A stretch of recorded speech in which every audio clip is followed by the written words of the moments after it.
Bismillahirrahmanirrahim. Alhamdulillahi rabbil alamin.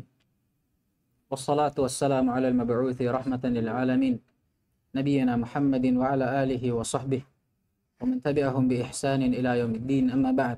Alhamdulillah, kita masih melanjutkan pelajaran kita masih dalam membaca kitab Syarhil Waraqat lil Juwaini rahimahullah fi usulul fiqh, di dalam cabang ilmu usul fiqh karya Fadilatul Syekh Abdullah bin Salih Al-Fauzan hafizahullahu ta'ala. Alhamdulillah hamdan katsiran thayyiban mubarakan fi kama yuhibbu rabbuna wa yarda. Asyhadu an la ilaha illallah wahdahu la syarika lah wa asyhadu anna Muhammadan abduhu wa rasuluh. Amma ba'd. Qala al-musannifu rahimahullah wal kuffar mukhatabun bi furu'i syara'i al-muradu bil furu' al-ahkamul amaliyatu min al-awamiri kas-shalah wa zakah wan nawahi kaz-zina wa syurbil khamr walau abbara al-musannifu bil awamiri wan nawahi lakana aula. Baik. Ini bagusnya cara bacanya kalau begini. Ini kan syarah.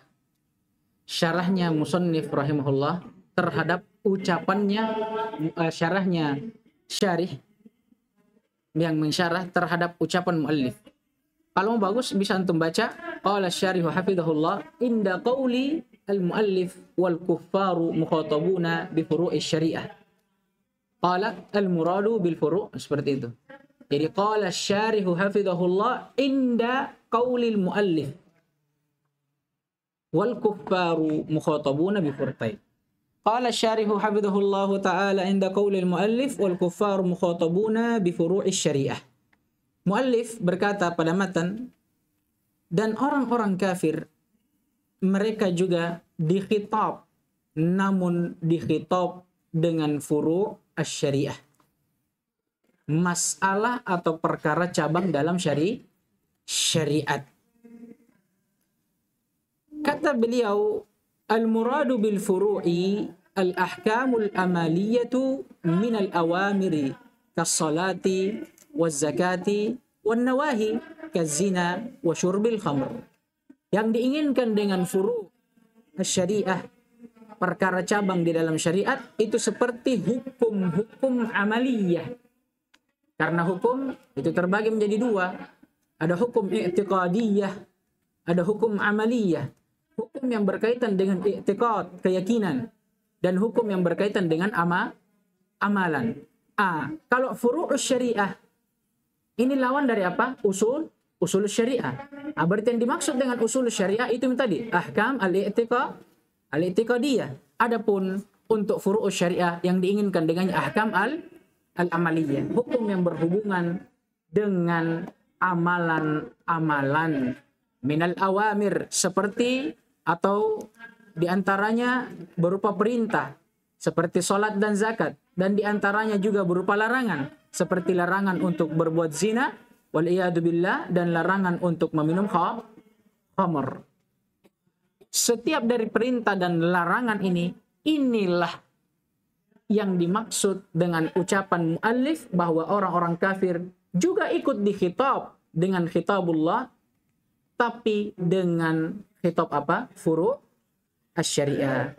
Di sini ada masalah, kata beliau, lau abbara al-musannifu bil awamiri wan nawahi lakana aula. Andai kata musannif, yakni Al-Juwaini, mengubah takbirnya, ucapannya furu'us syariah dengan mengucapkan awamir wan nawahi lakana aula, itu lebih utama. Berarti bagaimana jadinya? Wal kuffaru mukhatabun bil awamir wan nawahi. Kalau beliau mentakbir dengan ucapan seperti ini, lakana aula, itu lebih baik. Diisyaratkan di sebagian ta'liq, mungkin ada di bawah itu. Kata beliau, undur kalam Syekhul Islam haula mustalah al-usul wal furu'. Kenapa musannif atau syarih mengatakan takbir dengan kata awamir dan nawahi lebih bagus daripada takbir dengan furu'us syariah? Ini sebenarnya bercabang dari perselisihan antara ahlus sunnah wal jamaah dengan orang-orang mu'tazilah. Kenapa? Karena istilah syariat dibagi dua menjadi usul dan furu'. Ini istilahnya orang-orang mu'tazilah. Mereka membagi antara perkara keimanan dengan perkara amalan menjadi dua. Dengan mentakbirnya dengan apa? Usul dan furu'. Untuk apa? Untuk mereka bisa menafikan dengan seenak hatinya apa yang mereka menafikan dari syariat. Seperti sholat. Sholat ini sebagian para ulama ada yang mengatakan dia termasuk dari usul syariah. Kenapa? Karena orang yang meninggalkannya, sebagian ulama ada yang mengkafirkannya. Dan ini yang rajih. Dalilnya apa? Al-ahdu bainana wa baina haula as-salah. Faman tarakahu faqad kafar. Mereka orang Mu'tazilah dibilang furu'. Cabang saja, bukan masalah pokok. Nah, oleh karena itu, Ahlus Sunnah mengatakan lebih bagus kita tinggalkan. Hanya saja para ulama di zaman ini, mereka mengatakan karena takbir atau definisi menggunakan lafaz ini sudah berjalan di tengah para ulama, maka tidak masalah kita memakainya. Hanya saja jangan kita memakainya dengan berniat seperti apa yang diniatkan oleh Mu'tazilah. Ya, kita berjalan di atasnya. Bahkan disebutkan oleh para ulama kita di zaman ini, kenapa mereka mengikuti takbirnya orang-orang Mu'tazilah, itu bukan untuk mengikuti pendapat mereka, tapi untuk malah membantah pendapat mereka. Ini saja masalahnya sebenarnya. Taib ikra. ثم قال الشارح فهذه مسألة فيها خلاف بين أهل العلم وما ذكره المصنف من أنهم مخاطبون هو القول الراجح لقوة دليله وأما كونه مخاطبين بالإسلام فهذا لا خلاف فيه. Lanjut. قال تعالى حكاية عن الكفار عندما يجيبون أصحاب اليمين إذا سألوهم ما سلككم في سقر قالوا لم نكن من المصلين ولم نكن نطعم المسكين وكنا نخوض مع الخائضين وكنا نكذب بيوم الدين حتى أتانا اليقين. وقال تعالى فلا صدق ولا صلى ولكن كذب وتولى.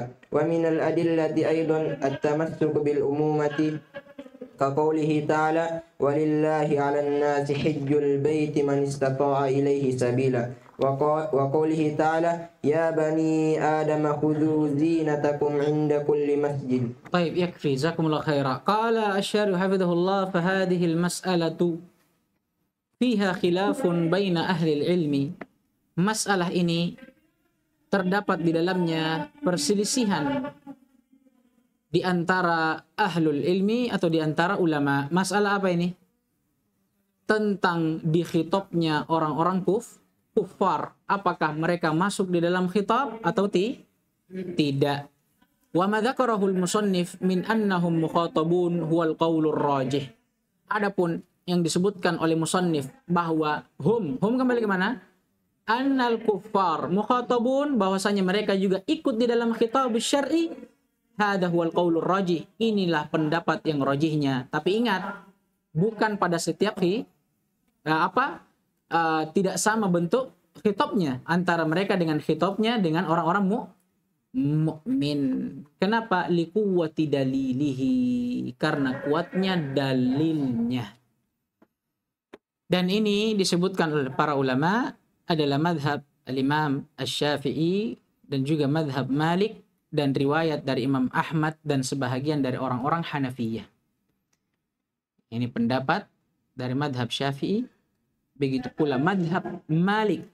Madhab ya, jadi bukan hanya Imam Syafi'i dan Imam Malik, tapi madhabnya. Madhab Imam Syafi'i dan madhab Imam Malik. Dan juga diriwayatkan dari Imam Ahmad dan sebahagian orang-orang Hanafiyah. Dan di antara dalil yang paling menunjukkan akan hal ini, siapa yang tahu? Disyariatkannya jihad. Kenapa Allah mensyariatkan jihad? Apa hikmah dari jihad? Agar kiranya agama ini hanya diberikan semata-mata hanya untuk Allah. Berarti selain daripada Islam wajib diperangi. Berarti selain dari Islam Diperangi supaya apa? Mereka masuk ke dalam Islam. Apa kata Allah Subhanahu wa taala? Wa qatiluhum hatta la takuna fitnatun wa yakuna ad-dinu kulluhu lillah. Ini syahidnya. Hikmah disyariatkannya jihad yang pertama agar tidak terjadi fitnah dan agar kiranya agama ini hanya diberikan murni semata-mata hanya untuk Allah. Paham ini? Berarti agama selain Islam wajib bagi mereka masuk ke dalam Islam. Masuk ini tidak pendalilannya nih? Pahami tidak? Masa tidak paham? Lebih jelas dengan hadits Nabi SAW. Umirtu an uqatilan nas hatta yashhadu an la ilaha illallah. Kalau memang tidak dikhitab mereka, maka untuk apa disyariatkan Oi. Assalamualaikum. Jihad. Paham ini? Kemudian kata beliau wa amma kaunuhum mukhatabina bil Islam fa hadza la khilafa fihi. Sama. Atau lebih bagus antum ta'liq dalilnya tadi itu di sini. Di bawah sini. Wa amma kaunuhum mukhatabina bil Islam fa hadza la khilafa fihi. Di sini. Antum ta'liq. Dalilnya apa? Bahwa mereka dikhitab dengan Islam. Itu tadi. Disyariatkannya jihad. Dari sisi mana? Dari sisi hikmah dari disyariatkannya jihad agar kiranya orang-orang yang berpegang dengan agama selain Islam masuk ke dalam Islam. Karena andai kata mereka tidak diwajibkan, untuk apa mereka diperangi? Nabi SAW bersabda, "Umirtu an uqatilan nas hatta yashhadu an la ilaha illallah wa anna Muhammadan Rasulullah wa yuqim as-salah wa yu'tu az-zakah. Fa idza fa'alu dzalika asabu minni dima'ahum wa amwaluhum." Paham ini?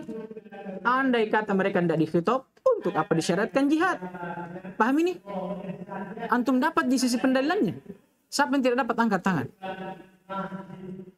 Paham di sisi pendalilannya toh? Afgan. Betul. Soalnya antum tidak pakai kacamata. Pakai dulu. Oh, bisa. Oke, enggak usah. Paham ya? Alhamdulillah. Baik. Kemudian kata beliau, qala Allah Ta'ala, ini dalil-dalil yang menunjukkan bahwasanya orang-orang kafir juga dikhitab. Firman Allah Subhanahu wa taala tatkala menghikayatkan tentang orang-orang kufar. Tatkala Allah Subhanahu wa taala atau tatkala ashabul yamin ini penduduk sorga.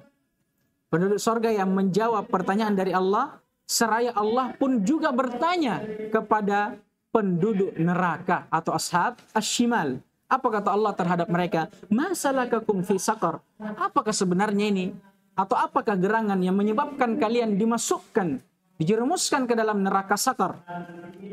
Qalu, mereka pun berkata, lam naku minal musallin. Kami dahulunya bukan termasuk orang-orang yang mendirikan salat. Ini dalil yang pertama. Orang-orang kafir sendiri di akhirat kelak yang mengakui kesalahan mereka. Tatkala Allah mengatakan kepada mereka, kenapa gerangan engkau bisa masuk ke dalam neraka sakar? Mereka mengakui sendiri. Apa mereka katakan? Karena kami dulu bukan orang yang berarti dia paham kalau dulunya di dunia mereka termasuk orang yang dikhitab dengan perintah salat. Walam nakunu ta'imul miskin, sama, dan dahulunya kami bukan termasuk orang-orang yang memberi makan orang miskin. Ini termasuk khitab juga dalam syariat tidak? Khitab, kita diperintahkan untuk memberikan makan kepada orang-orang miskin. Wa kunna nakhudu ma'al khaidin, dan dulunya kami ikut dengan orang-orang yang khaidin, orang-orang yang menyimpang. Maksudnya dahulunya kami menyimpang, ikut dengan orang-orang yang menyimpang. Wa kunna nukadzibu biyaumiddin, dan dahulunya juga kami adalah orang-orang yang mendustakan tentang hari akhir, hatta atanal yakin, sampai akhirnya datang kepada kami al-yakin. Apa al-yakin? Al-maut. Bukan seperti terjemahannya orang-orang sufi. Al-yakin itu apa? Darajatul yakin wal istiqan, sampai kita betul-betul yakin sama Allah. Akhirnya apa? Kalau sudah datang itu derajat yakin sama Allah dengan Rasulnya, tidak ibadah.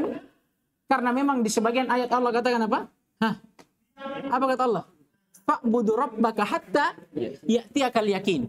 Orang ahli sunnah jelas. Beribadah sampai dia mati. Dalil lainnya ada. Nabi alaihissalam tatkala ditanya oleh Jabir bin Abdullah, dia sholat malam begitu panjang. Sampai pecah-pecah kakinya beliau. Kata Jabir bin Abdullah, atakallufun hadha?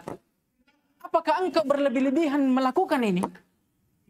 Kemudian kata Jabir, apalagi kata Jabir, ama ghafarallahu laka ma taqaddama min dhanbika wa ma ta'akhkhar? Bukankah Allah telah mengampuni dosamu yang telah lalu dan yang akan datang? Apa kata Nabi? Afala akuna abdan syakura? Apakah salah kalau saya bersyukur? Menjadi hamba yang bersyukur sehingga saya beribadah? Orang sufi, dia bilang al-yakin apa? Darajat al-yakin. Akhirnya apa? Beribadahlah kalian kepada Rabb kalian sampai kalian betul-betul yakin. Kalau yakin nih, tidak ibadah nih, tak balik. Kita ini semakin yakin, semakin kuat ibadah. Mereka semakin yakin, semakin dongo. Semakin bodoh, semakin jauh dari ibadah. Sama enggak dengan Nabi? Ini Nabi. Bukan lagi yakin, sudah dikabarkan akan surga dan diampuni semua dosanya. Tetap ibadah. Justru ibadah itulah yang merupakan tanda dari bentuk keyakinan kita kepada Allah. Mereka tidak. Ini kenapa saya tambih? Karena banyak yang terjadi di hari ini. Ini dalilnya mereka orang-orang sufi. Kenapa kalian kalau makrifat minta ibadah? Allah yang bilang, salah cara tafsir taces. Jili-jili duduk gitu. Pelan-pelan. Ya. Dan di antara dalilnya Allah Subhanahu wa taala berfirman masih tentang orang-orang yang kufar, para penduduk neraka, disebutkan akan sebab masuknya mereka ke dalam neraka, kata Allah, fala saddaqa wala shalla. Karena mereka tidak pernah saddaqa, tasdik, membenarkan, dan mereka juga tidak pernah mendirikan salat. Melainkan yang mereka lakukan adalah kadzdzaba wa tawalla. Mereka mendustakan dan mereka berpaling dari syariat. Wa minal adillati aidan at-tamassuku bil umumat. Selain dalil-dalil khusus, di antara dalil yang menunjukkan adalah berpegang kepada dalil-dalil umum atau keumuman dalil, sama saja. Kaqaulihi ta'ala, walillahi 'alan nasi hajjul baiti man istata'a ilaihi sabila. Dan wajib atas manusia. Apa dibilang di sini? Alan nasi, wajib atas manusia, bukan hanya muslim, bukan mukmin. An-nas, orang kafir nas atau tidak? Nas, orang musyrik nas atau tidak? An-nas, orang munafik nas atau tidak?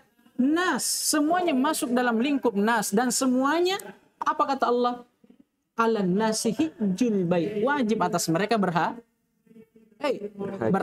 Haji ini khitab atau tidak? Khitab. Berarti wajib atas manusia untuk berhaji. Berarti menunjukkan bahwa khitab ini wajib untuk manusia masuk tidak orang kafir. Sama seperti firman Allah Subhanahu wa taala, ya bani Adam, khudu zinatakum inda kulli masjid. Mana khitabnya? Khudu zinatakum. Pakailah pakaian kalian yang bagus tatkala kalian ingin berangkat ke masjid untuk melaksanakan salat. Kitab ini kepada siapa? Ya Bani Adam. Bani Adam, masuk dari orang kafir. Dari mana mereka lahir? Pasti dari Bani Adam. Lanjut. ثم قال وما أن الكفار مخاطب بالأوامر فإنه لا يصح منه فعل مأمور به حال كفره. قال تعالى وما منعهم أن تقبل منهم نفقاتهم إلا أنهم كفروا بالله وبرسوله فالإيمان شرط لصحة الفعل ولا يعارض هذا ما تقدم ولا يعارض لا يعارض berarti مغير الصيغة يفعل فعل يفعل.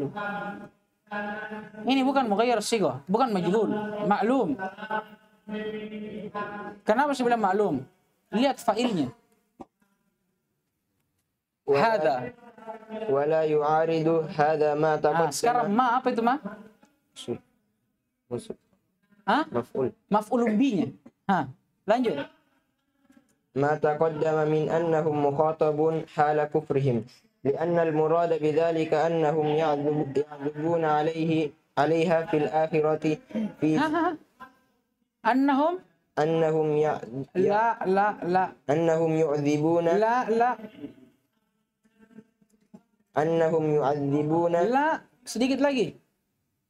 Kalau tadi maklum antum kasih majhul. Sekarang antum balik ini. Yu'adzibuna maklum. Yang sebenarnya apa? Baca. أنهم يعذبون عليها في الآخرة زيادة على عذاب الكفر والمراد هنا أنهم لا يطالب بها في الدنيا والمراد هنا أنهم لا يطالبون بها في الدنيا مع كفرهم ولا تنفعهم ولا تنفي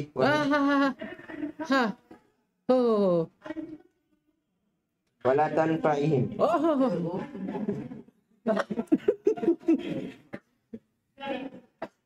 ولا تنفعهم. Lanjut. وإذا أسلم الكفار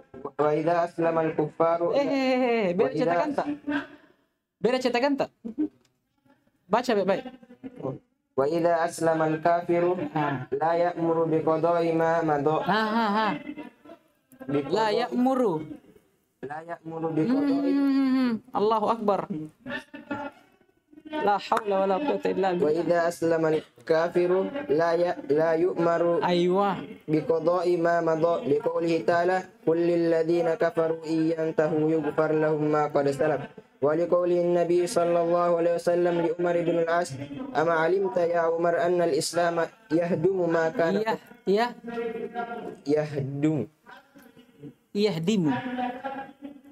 يهدم ما كان قبله ولأن في ذلك ترغيبا له في الإسلام فإنه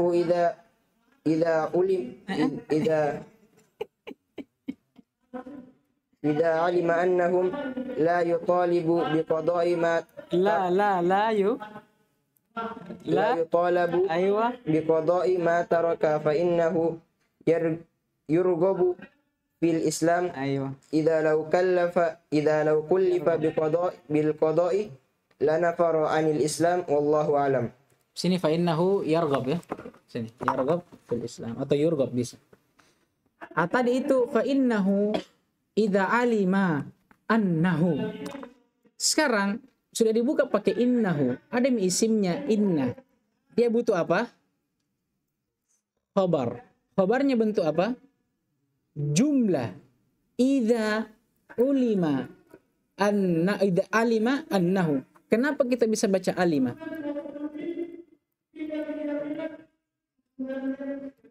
Karena tidak ada yang membuat dia bisa dibaca ulima. Salah satu yang membuat dibaca ulima apa? Jar majrur. Itu saja. Kalau antum dikasih kaidah, langsung paham juga kebalikannya. Kalau ada fiil setelah jar majrur, majhul. Berarti paham juga kebalikannya. Kalau ada fiil tidak ada jar majrur setelahnya, berarti maklum. Maklum ini tidak, maksudnya antum ini maklum. Orang Yaman itu, kalau ada orang yang susah paham, dia bilang, anta maafi maklum. Baik, kita baca. Kata anta maafi maklum. Gitu. Atau orang bilang bisa korban. Anta korban. Korban dari kata kharab. Ini mengatakan rusak akalnya. Baik.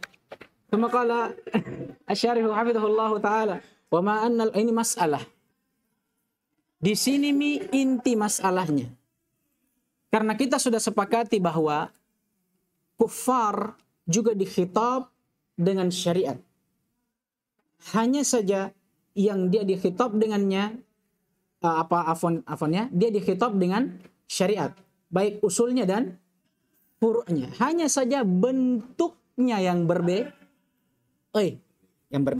Dari sisi sini.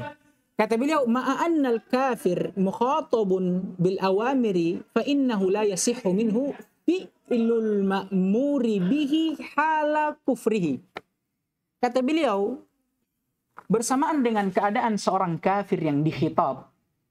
Maksudnya walaupun setelah kita pahami bahwa seorang kafir juga dikhitab dalam Islam dengan perintah Begitu pula larangan. Hanya saja kalau dia melakukan perintah tersebut atau menjauhi larangan tersebut, la yasihhu minhu hala kufrihi, tetap tidak syah darinya perbuatan yang dia lakukan dalam keadaan dia masih kafir. Contoh, apakah orang kafir dikhitab dengan furu'i syariah berupa salat, zakat, puasa? Apakah dikhitab? Naam, dikhitab. Tapi apa bedanya dengan orang-orang mukmin? Kalau orang mukmin dia dikhitab dan kalau dia lakukan maka diganjar pahala. Kalau dia tinggalkan diganjar dosa. Kalau orang kafir dia melakukan perintah tidak diganjar pahala karena tidak syah. Hanya saja kalau dia tinggalkan tetap dihitung dosa. Allah Ta'ala wa ma mana'ahum an tuqbala minhum nafaqatuhum illa annahum kafaru billahi wa rasulih. Kata Allah, sungguh tidak ada yang menghalangi mereka dari diterimanya nafkah atau nafkah mereka. Ini nafkah mereka termasuk amalan mereka. Kecuali hanya saja karena keadaan mereka yang kafir kepada Allah dan Rasulnya. Maksud Allah, andai kata mereka tidak kafir dan berislam, maka akan diterima apa? Nafkah-nafkah mereka, amalan-amalan mereka. Hanya saja karena mereka kafir kepada Allah dan Rasulnya, inilah yang menghalangi mereka dari diterimanya amalan mereka. Fal imanu syartun li sihhatil fi'il. Maka iman ini adalah syarat syahnya suatu perbuatan. Wala yu'aridu hadza. Dan hal ini sama sekali tidak bertentangan dengan ma taqaddam, dengan pembahasan yang telah lewat, bahwasanya annahum mukhatabuna hala kufrihim, bahwasanya orang yang kafir tetap dikhitab walaupun dalam keadaan dia kafir. Pembahasan sebelumnya apa? Orang kafir dikhitab atau tidak? Dikhitab. Tapi di sini dia bilang walaupun mereka dikhitab, tapi kalau dia melakukan amalan atau khitab itu syah atau tidak? Tidak. Kata beliau, pembahasan ini tidak syahnya khitab yang dia lakukan, salatkah, puasa, zakat yang dilakukan orang kafir, bersamaan dengan tidak syahnya, ini sama sekali tidak bertentangan dengan masalah sebelumnya, bahwa mereka tetap dikhitab. Dari sisi mana? Ini lagi, lamut ta'lil, berarti menyebutkan apa? Alasan kenapa bisa itu tadi. Kenapa bisa dikatakan orang kafir dikhitab? Tapi kalau dia lakukan itu khitab, tidak syah juga. Kenapa bisa? Li'annal murada bidzalika annahum yu'adzabuna 'alaiha fil akhirah ziyadatan 'ala adzabil kufri. Karena yang dimaksudkan dengan khitab yang diarahkan kepada mereka akan diazab atas khitab tersebut kapan? Di akhirat. Sebagai bentuk penambahan azab terhadap mereka dari azab kekafiran mereka. Paham ini? Apa kata Allah? Wazidnahum adzaban fauqa azab. Dan kami tambahkan kepada mereka, orang-orang kafir, azab di atas azab. Bencana di atas bencana. Azab fauqa azab. Kata para ulama, berarti Allah akan mengazab orang kafir dengan berapa azab? 2. Yang pertama jelas, azab karena kekafiran mereka. Yang jadi pertanyaan ini azab yang kedua. Dari mana? Dari ini tadi. Dari khitabus syariah yang seharusnya mereka lakukan, tapi karena kekafiran mereka tinggal. Ini maksudnya mereka dikhitab. Bukan berarti mereka dikhitab dengan sholat, puasa, zakat. Dia lakukan pada saat dia kafir. Bukan maksudnya berarti orang kafir kalau dia sholat, syah sholatnya. La. Tapi maksudnya khitab ini dijadikan tanggungan, utang bagi mereka. Paham ini? Yang nanti akan mereka bayar di hari akhir dengan apa? Dengan azab yang amat pedih, wal iyadu billah. Wal muradu huna annahum la yutalabuna biha fid dunya ma'a kufrihim wala tanfa'uhum. Dan juga yang diinginkan dengan ini, pembahasan ini, bukan berarti orang kafir diminta untuk melaksanakan hal tersebut. Biha, kembali ke mana ini?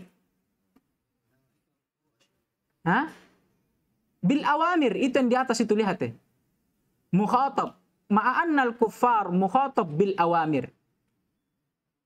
Jadi bukan maksudnya orang-orang kafir itu diminta untuk melakukan awamir tersebut di dunia, bukan itu maunya. Ma'akufrihim, bersamaan mereka masih dalam keadaan kafir. Karena apa? Karena lagi pula kalau dia lakukan la tanfa'uhum, tidak akan bermanfaat bagi mereka. Orang kafir kalau masih kafir belum syahadat, biar mau dia banting kepalanya sholat, tidak ada gunanya. Paham ini? Sampai mereka berislam. Wa idza aslamal kafiru la yu'mar biqada'i ma madha. Ini masalah juga. Sekarang kalau begitu, tadi kita sudah sepakati orang kafir tetap dikhitab. Hanya saja tidak syah kalau dia lakukan khitab tersebut dalam keadaan dia Bagaimana kalau dia sudah beriman? Bagaimana hukum yang telah lalu? Salat yang telah ditinggalkan berpuluh-puluh tahun lamanya misalkan. Apakah wajib diqadha? Kata beliau, kalau orang kafir telah Islam, maka dia tidak diperintah, tidak diwajibkan untuk mengganti apa yang telah berlalu. Ada orang hidup 20 tahun di atas kekafiran, waliyadzubillah. Di usianya yang ke-21 tahun dia sadar dan berislam. Apakah wajib dia qadha 20 tahun sholatnya yang dilewati? La. Liqaulihi ta'ala, yang di antara dalil yang menunjukkannya firman Allah Subhanahu wa taala, qul lil ladzina kafaru iyantahu yughfar lahum ma qad salaf. Katakan kepada orang-orang yang kafir, kalau mereka intahu, telah berhenti dari kekafiran mereka. Apa maksudnya? Aslamu, kalau mereka telah berislam, yughfar lahu ma qad salaf, maka akan diampuni, dimaafkan atasnya apa yang telah berlalu dari salat, zakat, puasa yang mereka tinggalkan, itu dimaafkan. Maksudnya apa? Tidak wajib baginya menggantinya. Walikaulin Nabi alaihi salatu wassalam li Amr. Perhatikan, tadi dibaca Umar. Ini Amr. Bedanya Umar dengan Amr apa? Wow, itu yang dikasih wow supaya bisa membedakan antara Amr dengan Umar. Ya, makanya kata para ulama, wow ini litafriq. Sebagian ulama bahasa mengatakan seperti itu, tapi tidak usah ditulis. Saya juga kurang yakin dengan apa yang saya sebutkan. Hanya ingat-ingat sepintas saja. Taib, kata Nabi SAW terhadap Amr bin As, ama alimta, tidakkah kau ketahui wahai Amr, annal Islam yahdimu ma kana qablaha, bahwasanya Islam itu menghancurkan apa saja yang ada sebelumnya. Maksudnya apa? Dari kekufuran, kesyirikan, amalan-amalan dosa dan maksiat. Orang kalau sudah berislam dari itu, menghancurkan segala apa yang telah berlalu. Wali anna fi dzalika targhiban lahu fil Islam, dan juga karena pada hal tersebut, maksudnya pada ampunan tersebut, itu terdapat targhiban, dorongan terhadap mereka orang yang muallaf terhadap Islam atau orang-orang kafir terhadap Islam. Fa innahu idza alima annahu la yutalab biqada ma taraka wa innahu yarghabu fil Islam, karena memang namanya orang kafir ini kalau dia tahu bahwa dengan Islamnya dia tidak wajib untuk mengganti apa yang telah berlalu, ya pasti dia akan lebih semangat untuk masuk ke dalam Islam. Beda. Andai kata kita wajibkan, mau berislam, tapi ingat 40 tahun sholatmu itu harus kau ganti. Mana mau. Putus asa orang dari Islam. Makanya itu tadi, dalam ampunan ini juga terdapat targhib terhadap mereka. Dorongan kepada mereka terhadap Islam. Kenapa? Karena lau kullifa bil qada la nafar anil Islam. Ternyata ada di sini. Lagi pula, kalau memang mereka diperintahkan untuk mengqada apa yang telah berlalu, mengganti apa yang telah berlalu, pasti dia akan lari dari Islam. Wallahu a'lam. Faedah yang terakhir, kita tutup buku, bahwa sebenarnya khilaf di sini dibangun di atas perselisihan antara Ahlus Sunnah dan orang-orang Murji'ah dalam bab akidah. Orang-orang Ahlus Sunnah dan orang-orang Murji'ah. Kenapa? Karena orang-orang Ahlus Sunnah mengatakan sebagaimana iman itu bertingkat-tingkat, maka begitu pula kekufuran. Dia juga bertingkat-tingkat. Berbeda dengan orang Murji'ah. Orang Murji'ah mengatakan iman dan kekufuran itu syai'un wahid la yatajazza. Satu kesatuan, tidak terpisah-pisah dan tidak bertingkat. Makanya seorang yang beriman, kapan dia beriman sempurna keimanannya. Kapan dia kufur dari keimanannya, maka telah kufur dari keimanan. Maka orang kafir, begitu dia kafir dari kekafirannya sudah sudah keluar dari Islam. Apapun yang dia lakukan merupakan pelanggaran syariat, meninggalkan perintah, melakukan larangan, tidak dihitung dosa bagi dia. Dan ini pendapat yang batil. Batil ini pendapat. Ini pendapat yang batil. Kenapa? Karena Allah Subhanahu wa taala sendiri yang menjelaskan akan hal tersebut sebagaimana dalil yang telah berlalu. Apa kata Allah? Wazidnahum adaban fauqa adab. Dan orang-orang kafir dari akhir kelak kami akan tambahkan untuk mereka azab di atas azab. Kata para ulama tadi apa? Berarti pemahaman dari ayat orang-orang kafir akan diadab dengan dua azab. Yang pertama, azab atas kekafiran mereka. Dan yang kedua, azab atas apa? Perintah dan larangan yang harusnya dulu dia lakukan, tapi karena kekafiran mereka tinggalkan perintah dan mereka lakukan larangan. Paham gini? Baik, naktafi bihadzal qadar. Subhanakallahumma bihamdik asyhadu an la ilaha illa anta astaghfiruka wa atubu ilaik.